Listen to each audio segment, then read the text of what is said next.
శ్రీ గురుభ్యో నమ. భగవద్గీత 3వ అధ్యాయం 28వ శ్లోకాన్ని ఈరోజు దైవార్పణ భావముతో చదువుకుందాం. తత్వవిత్తు మహాబాహో గుణకర్మ విభాగయో గుణాగుణేషు వర్తంత ఇతి మత్వా దసజతే.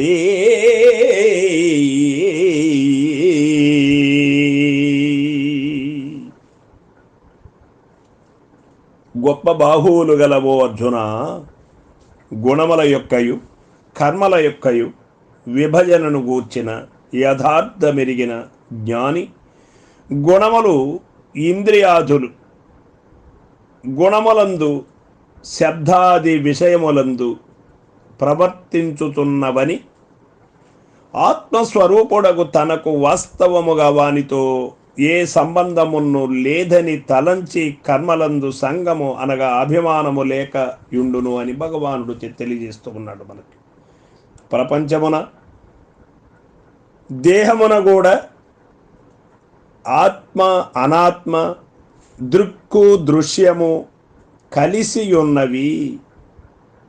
ఆ రెండింటిని విడదీయవలెను. తత్వవేత్త వానిని విభజింపగలడు. అట్లు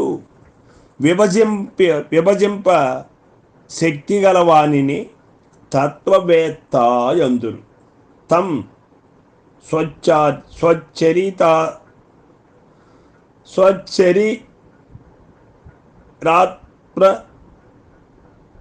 గృహేన్ను జ్ఞాదిని శ్రీకాం ధైర్యేణ అని మనకు కఠోపనిషత్తు ద్వారా కూడా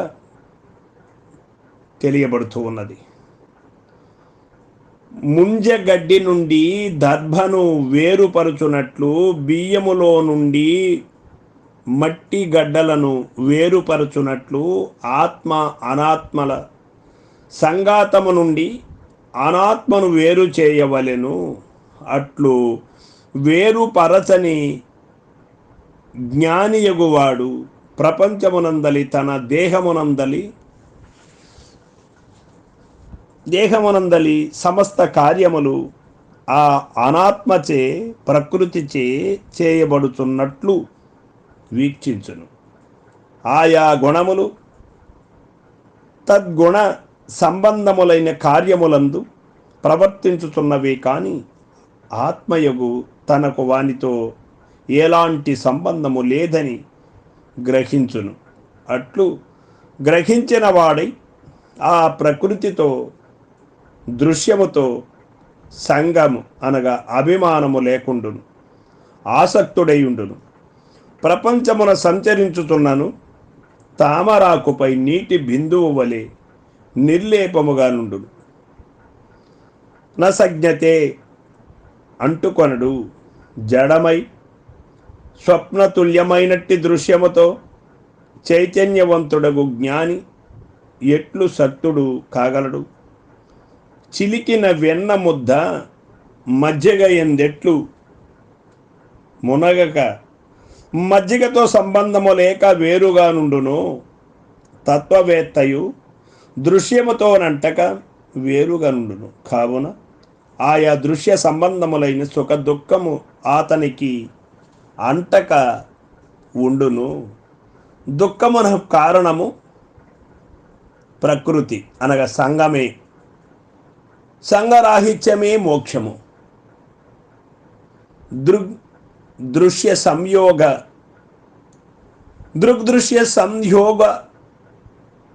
హేతు దృక్కు దృశ్యముల కలయికను విడనాడవలెను అని పతంజలి మహర్షి కూడా తెలియచేశాడు. ఈ ప్రకారముగు ఆత్మ అనాత్మ విచారణ లేనివాడు సంసారమున మునుగడు. యాలయనగా అతడు దేహమే తానని, ఇంద్రియములే తానని, మనస్సే తానని భావించి వాని ఎందు అభిమానముంచి ఆయా ఇంద్రియ కృతకార్యములను తానే చేసి తిని అని తలంచుచు మోహముందుచున్నాడు. కాబట్టి అనాత్మ దృశ్య వస్తువులకు దేహేంద్రియాదులపై అభిమానమును వీడి ఆత్మయందే నిలుకడ కలిగి ఉండవలెను. దుఃఖ విముక్తికి ఇది ఒకటి ఉపాయం. సంసార చక్రము నుండి తప్పించుకొనుటకి ఇది కీలకం. ఇక్కడ తత్వవేత్త కర్మలను ఎట్లు చేస్తూ ఉన్నాడు, తత్వవేత్త కర్మలందు ఎట్లు ప్రవర్తించుతున్నాడు అనే సత్యాన్ని మనం బాగా తెలుసుకోవాలి. తత్వవేత్త అయినటువంటి వాడు ఆత్మ అనాత్మ వివేకము కలవాడగుటచే అతడు ఆయా గుణములు ఆయా కార్యములందు ప్రవర్తించుచున్నవే కానీ ఆత్మయకు తానేమీ చేయుట లేదు అనే నిశ్చయించి కార్యములందు సంగవర్జితుడై వెలుగుచుంటాడు. కాబట్టి అటువంటి తత్వవేత్తలకు కర్మ ఫలం అంటబడదు. అటు కాకుండా ఈ దేహేంద్రియములతో చేస్తున్నటువంటి కర్మలకు నేను బాధ్యుడనై బాధ్యతను వహించి నేనే చేస్తూ ఉన్నాను, నేనే ఈ కర్మలు చేస్తూ ఉన్నాను అన్నప్పుడు కర్మలకు బాధ్యుడవుతాడు. కర్మ మర్మము ఎరుగడమే ఇందులో ఉన్నటువంటి సూక్ష్మం. కర్మములో ఉన్నటువంటి మర్మమును ఎరగనంత వరకు కర్మముకు తగులుకొని ఉంటాడు. కర్మము చేయకుండా ఏ మనిషి కానీ ఏ ప్రాణి కానీ జీవించడానికి వీలు లేదు. అసలు జననమే కర్మం, కర్మము వలనే జన్మము లభ్యమైనది. ఈ కర్మ బంధముల నుండి విముక్తి కావాలి అంటే, ఈ కర్మ బంధముల నుండి వెలువడాలి అంటే గురుమూర్తి కరుణ కావాలి. సద్గురుమూర్తి కరుణ కటాక్షములు ఉంటే ప్రతి మనిషి కూడా నిత్య జీవితంలో చేస్తున్నటువంటి కర్మములకు బాధ్యుడు కాకుండా దృశ్య ద్రష్టల యొక్క నిశ్చయం ఏమిటో,